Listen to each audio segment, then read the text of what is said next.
King's Road, the rise and fall of the hippest street in the world.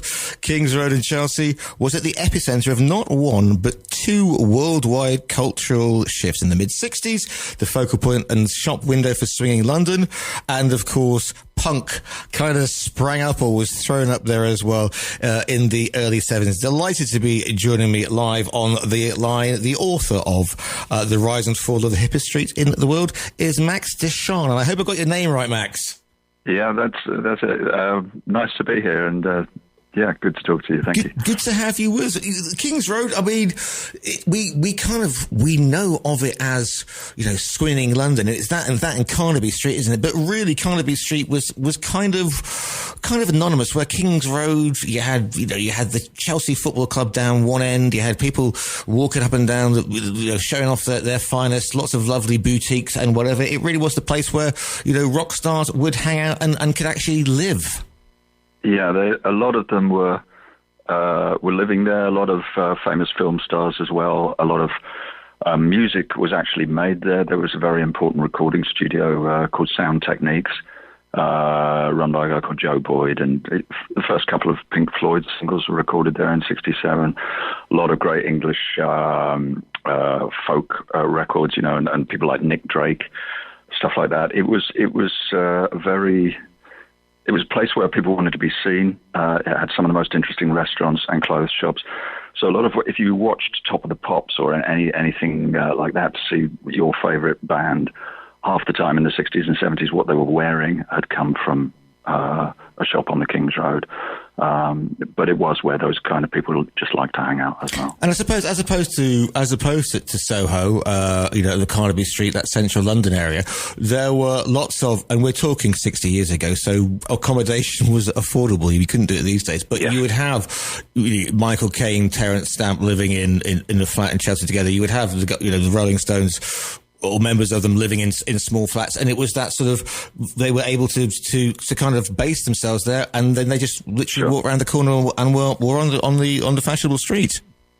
That's it, and obviously one of the most famous shops down there was the one that it went through various mutations, but then Malcolm McLaren and Vivienne Westwood got hold of it in 1971. Kept changing the name. It became, Seditionaries. It started out as Let It Rock, and then Too Fast to Live, Too Young to Die. But they didn't have any money. They started squatting in the back of that shop, just selling a few items, and wound up with control of it. Something you couldn't have done even 10 years later down the King's Road. You would have needed some sort of financial backing.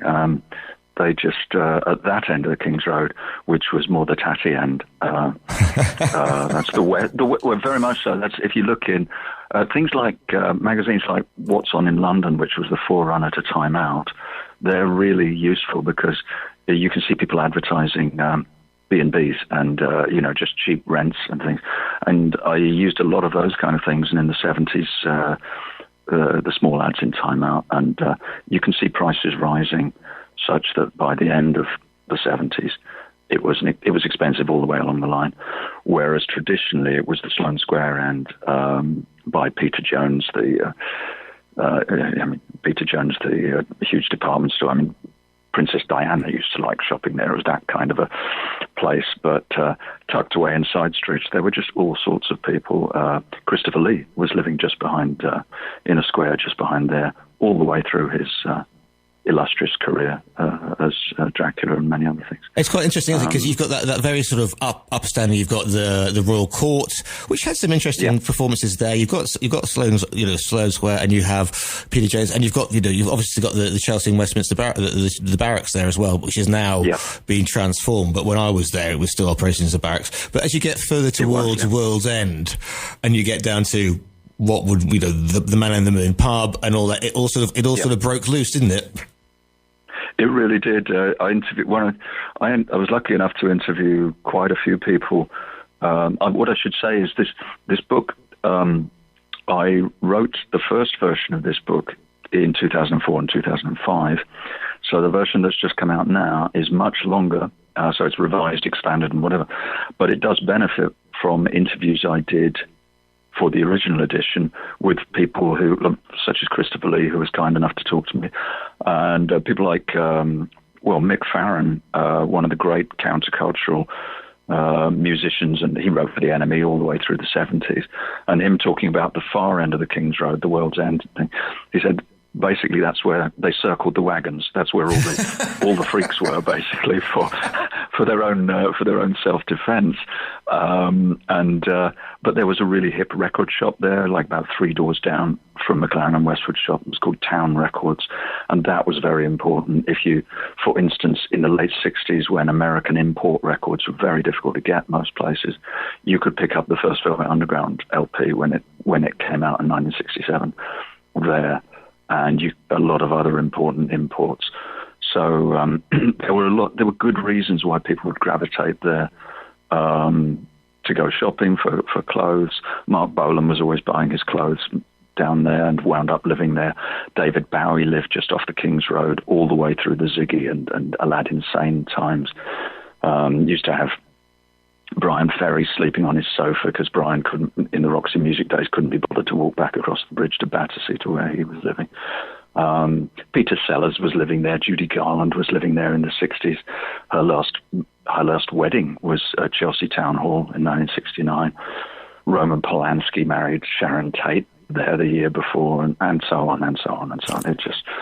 It's absurd how many big sort of countercultural pop culture things happened in this very, very short street. But if you think about how small it is, but then again, if you think about, because it's always had a reputation for because, now you go down there and think, okay, punk and swinging in London. But if you go off the side streets down to Edith Grove or whatever, and then you head, and I'm just trying to think of Oakley Street, and then you head up north, the Chelsea Arts Club, and you get these great artists' houses, and you suddenly go, oh, hang on a second. Sure. So it's not all, it's not all sort of, you go to East London and it's being redeveloped, but it's all smaller kind of dwellings to begin with. But Chelsea had a history of being bohemian, didn't it? Even back then.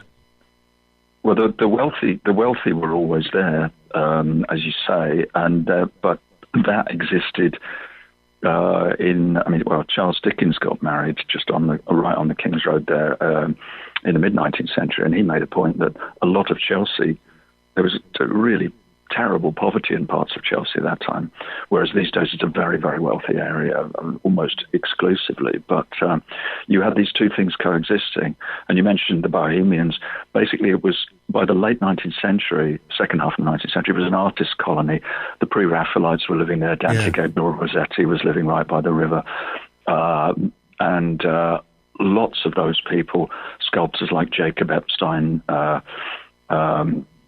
it attracted all sorts from Henry James, T.S. Eliot. A.A. Milne was living there when he wrote all the Winnie the Pooh books. That was his London address. So it had this reputation. Plus, I think some of that came from it having two of the great, back in the 18th century and the 19th century, there were the pleasure gardens of London where you would go and get monstrously drunk and dance and see entertainments. And two of the big ones were in Chelsea. In the 18th century, it was Ramley Gardens, and then in the 19th century, it was Cremorne Gardens. And they would do absurd things there. Ballooning was really popular. So you'd be there getting drunk and dancing and trying to pick somebody up. And, the Honourable Mr. So-and-so would be ascending in a balloon, sitting on the back of a horse, dressed up as a jockey and taking a monkey with him, just for it was tethered. So it was just, you'd watch him go up maybe, to a very, very dangerous height. And somebody actually got killed doing that and fell into just near the King's Road. Falling from the... You're not supposed to call them baskets, are you? You have to call them... I can't remember. Gondolas, is it? That's the one. There we go. You see, gondolas. Yeah. Definitely, sort of don't try this at home. Yeah. One of my favourite buildings, and again, I used to, because at the Pint, there was a nightclub downstairs which was known as the Lost Weekend, but it was called the Pheasantry, and that's just opposite another one of my haunts, which is the Potter, which I don't know any history of that apart from me falling out of it. But the Pheasantry... Yeah. Yes, but please go on. There's history to the Potter apart from me falling out of it. I don't know if you've ever seen 1968. when the Doors were absolutely huge and riding the back of their first couple of albums and Light My Fire and all of that, they came over to play at the Roundhouse, and Granada TV followed them around and made a great documentary about them. But because it was swinging London, where could you find Jim Morrison while they were in town? Sitting in the window of the Chelsea Potter. The seats facing out. I know indeed. I do know exactly. Indeed. I didn't. It was regarded as one of the great people-watching spots. And so many of the newspaper articles, magazine articles at the time, because it was getting written about in the States, Time Magazine, Life Magazine, Saturday Evening Post, and a lot of the guidebooks which came along were starting to say, if you want to see this parade of miniskirts and the beautiful people and the latest fashions, then sit in the window of the Chelsea Potter. And that's what Jim Morrison did for a week or two while they were in town. So yeah, that has a history. It goes way back, that pub. And the Pheasantry, that building was originally 18th century. By the 19th century, it was selling pheasants, which is where the name came from. By First World War, a Russian ballerina started a ballet school there, and would get hold of promising young dancers from Britain and change their names so they sounded Russian.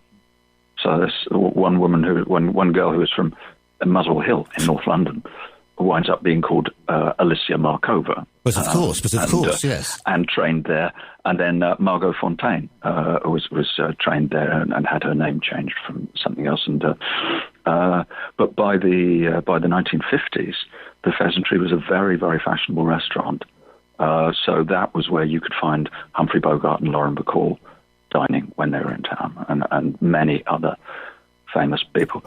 And then it goes through this weird change into the 60s when suddenly it's a hippie crash pad. Yeah. And half the people who were running Oz magazine were living there. Plus, Eric Clapton was living there when he was in Cream and writing lots of his stuff. By the end of the 60s, Germaine Greer was living there. That's where she wrote The Female Eunuch. John Peel told me he used to go there because his brother was living in... The building was falling down by that stage.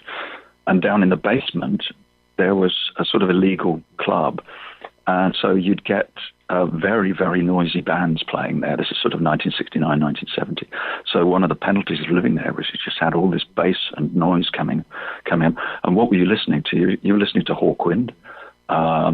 Queen did one of their earliest gigs down the basement. 1972, when Lou Reed's new album was Transformer, and he was all over the charts with Walk on the Wild Side, he played down in the basement of the Pheasantry. Incredible history there. Good grief. I absolutely never knew that because, as I said, I spent a lot of time, well, let's not even go there, in the basement of the Pheasantry. So when's the changeover come? Because so far, so hippie. And wasn't it Granny Takes a Trip? Was a Yes. Yeah. I was lucky enough to interview one of the guys who ran Granny Takes a Trip. That was down the World's End of things, just past, if you've gone past Westwood's shop, it's just, you could walk there in about another 35 seconds or something. You come to Granny Takes a Trip. And I interviewed John Pierce, who was one of the people who founded it. And one of the things that shop was famous for was making their exterior, their window, look as intimidating as possible. They painted it with a huge painting of Mae West's face, so you couldn't see in. Well, John told me you could actually see through the lips, but the rest of it you couldn't. So it was sort of daring you. Were you brave enough to even walk into this ultra hip place where Keith Richards and loads of other people were buying their clothes? And he told me that window lasted for about 6 months, and then the away supporters at a Chelsea match at Stamford Bridge came and kicked in the window one Saturday afternoon. But he had bought a vintage car, a 1947 Dodge American car, and he said it collapsed and died in Notting Hill one day in 1968. So they decided to saw it in half and shoved it in the window. So basically, the famous image of Granny Takes a Trip is of the front half of a 1947 Dodge coming out onto the pavement that year. And that got them into huge amounts of trouble with the local council. And the local Conservative Club as well, I should imagine, which is just around the corner from there. It's just around the corner, yeah. The Conservative Club is actually right next to McLaren and Westwood shop, which is hilarious. The Sex Pistols being launched from from a shop like that. And at the time, one of the people who was really speaking out in the press against punk rock in 1976 and 77 was the leader of what was then the Greater London Council. It was a chap called Bernard Brooke Partridge, and he was a conservative leader of that. And he went on television and said, I reckon that most punk rockers would be improved by sudden death. So, yeah. And of course, who was living in Flood Street, which just off the King's Road, which is right by Chelsea Manor Studios, where they shot the front cover of the Sgt. Pepper LP, for instance. Who was living there till 1979? Margaret Thatcher. So that's where she moved from. When she got elected in 79, she moved to Downing Street from the King's Road, basically.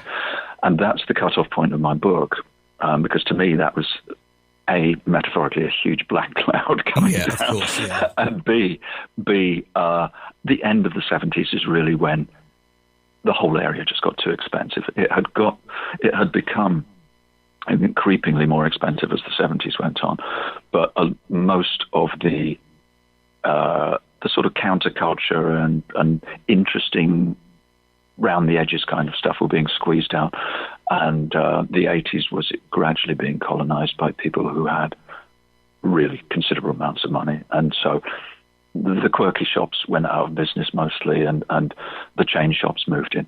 When I was first researching the book in 2005, there were already 4 different branches of Starbucks up and down the King's Road. It wasn't the place you went to for a chain experience in the 60s or the 70s or indeed the 50s. And actually, I should mention that one of the people who really put it on the map, my publication day was 2 days ago, which is Thursday. And I woke up that morning and there was terrible news that Mary Quant had died. And she really, she was very, very kindly gave me an interview for the book in 2004.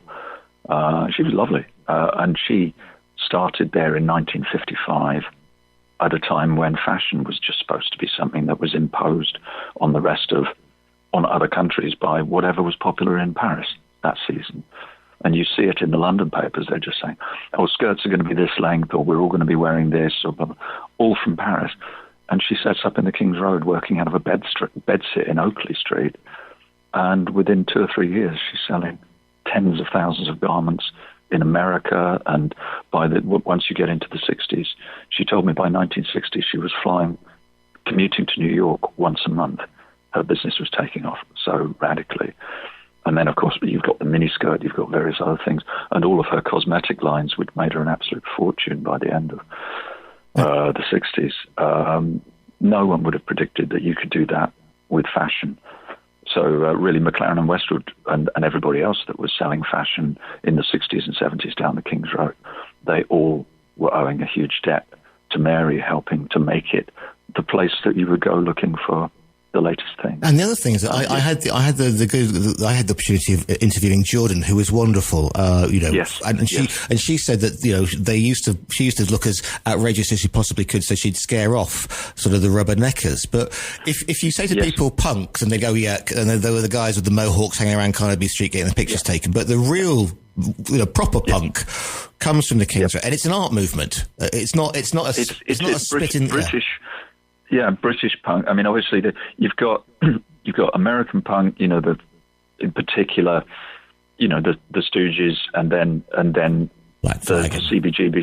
CBGB bands from 1974 onwards, the Ramones, Television, etc., etc.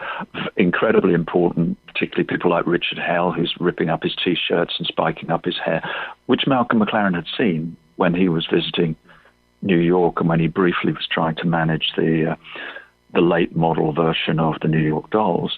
So he came back to London knowing he wanted that kind of outrage. But in terms of the style, the clothes, the fashion that people think of as that's what a punk looks like, that really was designed and built in the King's Road. And British punk had a different look to it.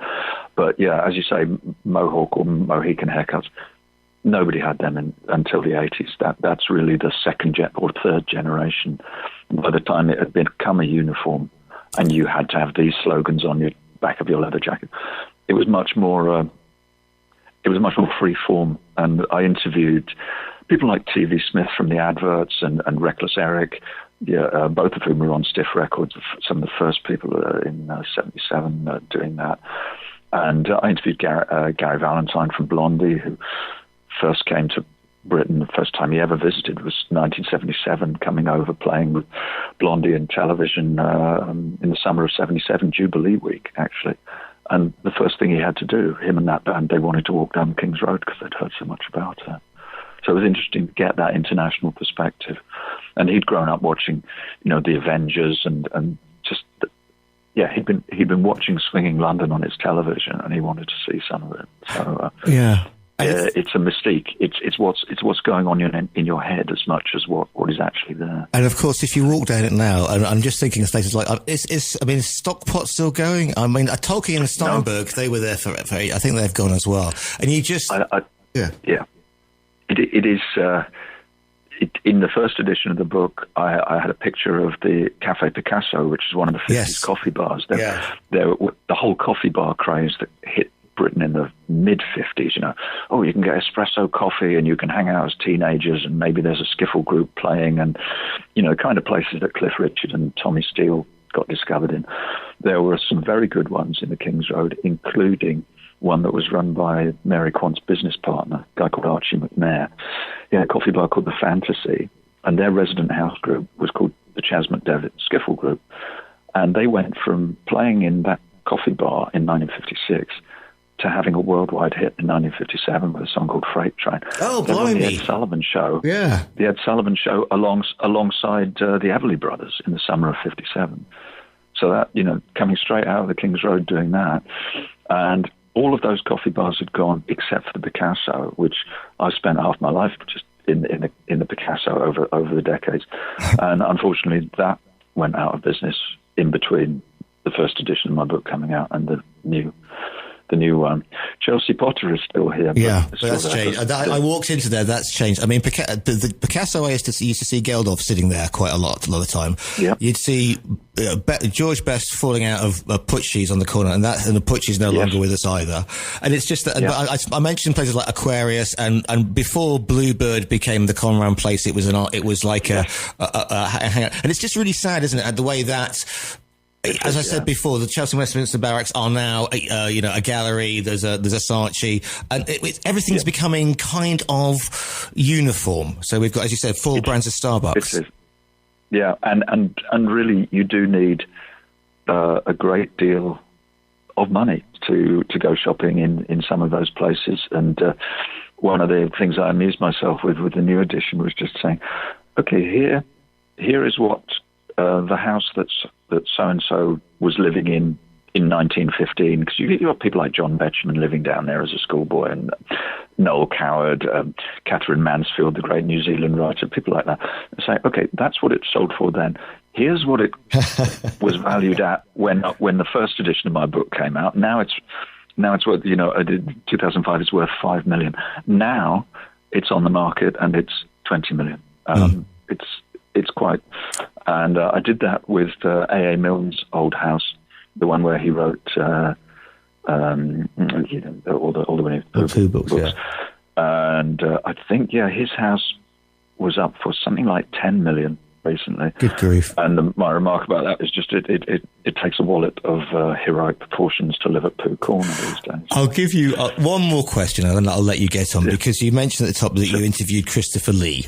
Now, if people just go, oh yeah, Dracula, or oh Lord of the Rings, but my goodness, that man! I mean, apart from the Wicker Man, but also his love of heavy rock music for a start, doing a thrash album, and also his time. I mean, he was the man who said to Peter Jackson, if you stab somebody in the back, they don't go, they go, because all the air leaves the body. And he was one of the, he'd done it all. I mean, he was but also cultured. And what was it like? Yeah, totally. Yeah.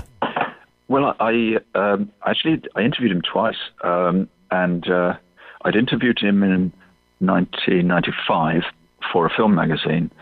And he was charming and total recall of his career. I think even at that stage, he'd made over 300 films by the mid-90s. And I said to him when we did get talking about Hammer, I said, look, all of you in the crew and the people on the soundstage, you'd all been through the Second World War. So you knew what a dead body looked like. You know, you'd seen them. And Christopher Lee himself, he was one of the people going into places like Belsen. He as they were being liberated, and he helped put together evidence for the Nuremberg war trials. So he had seen absolute carnage, which is why he thought the Hammer films were, he told me that they're fairy tales. You know, they're not scary. They are in the tradition of fairy tales. Whereas a modern actor would not necessarily have seen anything like the horrors. But he was wonderful and really aware of so many different cultural sides of things. He wanted to be an opera singer at one stage in his life before he became good grief, an actor. I think but he lived down the King's Road from the beginning of the 60s for the rest of his life, and his neighbour at one time in the early 60s was Boris Karloff. Oh, fantastic. And Hammer, I will leave you with the fact that if you want the flavour of the King's Road in 1972, one of the later Hammer Draculas that Christopher Lee and Peter Cushing are in is called Dracula AD 1972. And on the poster it says, the time, now, the place, Chelsea, King's Road, Chelsea, you know, the hero Dracula. And you can see Peter Cushing running up and down the King's Road outside the Isolde Cinema, and there's a groovy group of teenagers who hang out in a nightclub on the King's Road and stuff.